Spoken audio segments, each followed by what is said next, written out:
السلام علیکم ورحمۃ اللہ وبرکاتہ۔ بسم اللہ الرحمن الرحیم۔ الحمد للہ رب العالمین، والصلاة والسلام علی سید الانبیاء والمرسلین محمد وعلی آلہ وصحبہ اجمعین، اما بعد۔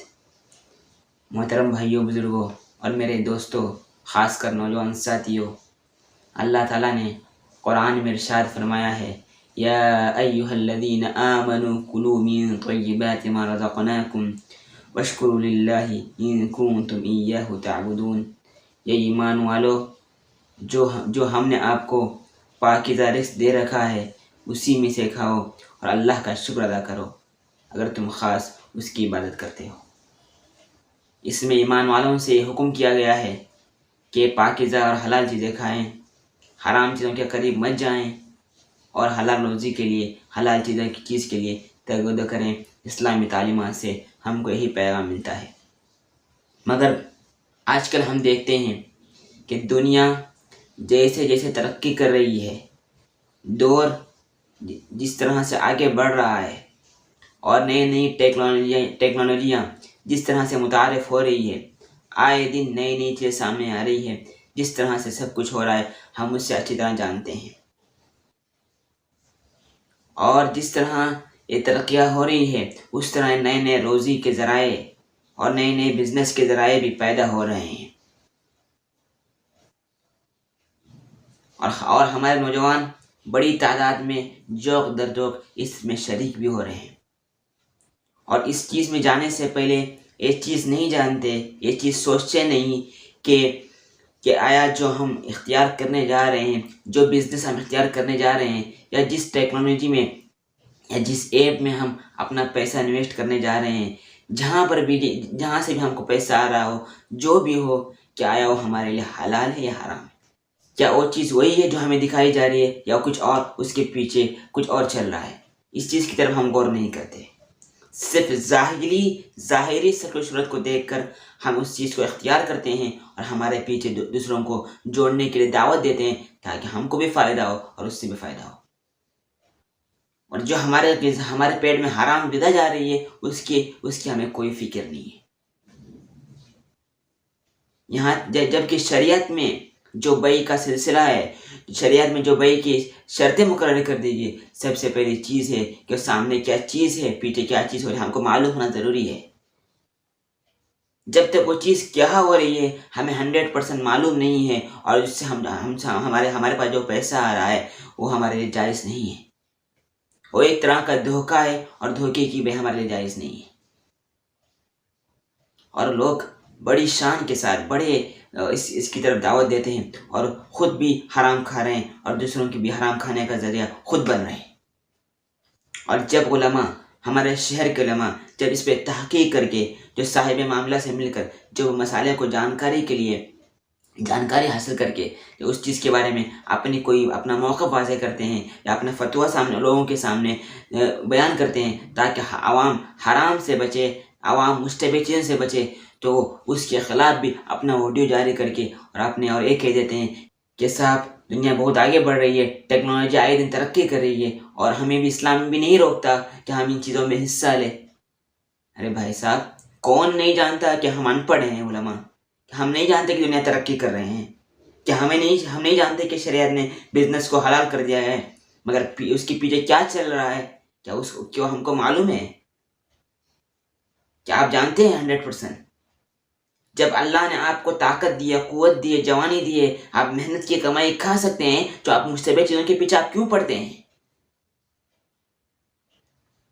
اور جب علماء اس کے بارے میں کچھ بول دیتے ہیں، علماء پہ انگلیاں اٹھاتے ہیں، ان کو سب کچھ معلوم نہیں ہے، بس ایسے ہی کہہ دیتے ہیں۔ کیا مذاق ہے عالم بننا؟ کیا علماء مذاق ہے آپ کے لیے؟ جس طرح اپنی پوری زندگی دین کے لیے، شریعت کے لیے وقف کر دیتے ہیں، اور وہ جب کوئی مسئلہ حلال و حرام کا سلسلے میں ہو یا جس سلسلے میں ہو، وہ تحقیق کر کے جب آپ کے سامنے رکھ دیتے ہیں، آپ انہیں پہ انگلیاں اٹھاتے ہیں۔ کیا وہ آپ کو غلط راہ کی رہنمائی کریں گے علماء؟ کیا ان کو اللہ کے پاس جواب نہیں دینا ہے؟ جو بھی لوگ ہو جو آڈیو میں بات کر رہے ہو، جو میں ان سے صاف طور پر کہنا چاہتا ہوں، آپ ایسے پردے کے پیچھے بات نہ کریں۔ اگر آپ کے اندر اتنی ہمت ہے، اگر آپ کے اندر اتنی طاقت ہے اگر آپ کے اندر بات کرنے کا اتنا آپ کو اپنے آپ کو جو طاقت سمجھتے ہیں، آپ علماء کے سامنے، بڑے بڑے علماء کے سامنے آ کر اپنا موقف رکھ دیجیے۔ ایسے پردے کے پیچھے رہ کر آپ ہمارے شہر کے نوجوانوں کو گمراہ مت کیجیے۔ ایسے پردے کے پیچھے رہ کر آپ ہمارے شہر کے بچوں کو حرام کھانے کی طرف آپ دعوت مت دیجیے۔ جب ایک لقمہ حرام کا پیٹ میں جاتا ہے تو زندگی بھر اس کا اثر رہتا ہے، عبادتیں قبول نہیں ہوتی، زندگی پر نگیٹو اثر پڑتا ہے، اس کے بعد اس کے آنے والی نسل پر، اس کے بچوں پر بھی اس کا نگیٹو اثر پڑتا ہے، اور اس سب کے ذمہ دار آپ ہوں گے۔ اس کے ذمہ دار آپ ہوں گے، اس لیے کہ آپ ان کے نوجوانوں کو ورگلانے کا ذریعہ بنے۔ آپ نے ان کو بہکایا، آپ نے اس چیز کی طرف ان کو بلایا۔ جو بھی چیز ہو سامنے آ کر بیان کیجیے، اور حلال کی کمائی کھائیے، محنت کیجیے دن رات، تب دیکھیے محنت کی کمائی کھانے میں کتنا مزہ آتا ہے۔ آپ بیٹھے بیٹھے کیا کما رہے ہیں؟ کیوں زندگیاں برباد کر رہے ہیں نوجوانوں کی؟ کیوں ان کو سست اور کاہل بنا رہے ہیں؟ ہمارے نوجوانوں کے اندر ابھی اتنی طاقت ہے کہ آپ فیلڈ میں اتر کر محنت کی پسینے کی کمائی کھا سکے اور اپنے اہل ویال کو کھلا سکے، جس کو شریعت نے عبادت کہا ہے۔ عین عبادت ہے حلال کمائی کھانا اور وہ کمانا۔ اس کے برعکس آپ مشتبہ کمائی کی طرف، حرام کمائی کی طرف خود بھی جا رہے ہیں اور لوگوں بھی کھینچ رہے ہیں۔ کتنی شرم کی بات ہے۔ پھر کس منہ سے آپ اسلام کی بات کرتے ہیں؟ پھر کس منہ سے آپ شریعت کی بات کرتے ہیں؟ پھر کس منہ سے آپ نبی کی محبت ہونے کا دعویٰ کرتے ہیں؟ پھر کس منہ سے آپ اپنے عاشق رسول ہونے کا ڈھونگ مچاتے ہیں؟ یا تو یہ ڈھونگ مچانا بند کیجیے، یا تو صاف اعلان کیجیے۔ لوگوں کے اندر اس طرح سے غلط چیزوں سے لالچ بھر دیا جا رہا ہے تاکہ لوگ دین سے دور ہو۔ اس لیے سب جانتے ہیں، پوری دنیا جانتی ہے کہ جب مسلمانوں کے اندر حرام کا کمائی جب مسلمانوں کے پیٹ میں جائیں گی، نوجوان جب اس طرح مائل ہو جائیں گے تو خود بخود دین سے دور ہو جائیں گے، بیزار ہو جائیں گے۔ یہ سب جانتے ہیں، یہ پوری پالیسی ہمارے خلاف ہے، مگر ہمارے نوجوان سمجھنے کے لیے تیار نہیں ہیں۔ نئے طریقے سے، نئے انداز سے ہمارے دشمنان ہم کو ہمارے پیٹ میں حرام کمائی ڈالنے کے لیے بیچن ہیں، اور ڈال بھی رہے ہیں اور کامیاب بھی ہو رہے ہیں، اور ہمارے نوجوان بغیر سوچے سمجھے اس کی طرف ملوث ہو رہے ہیں۔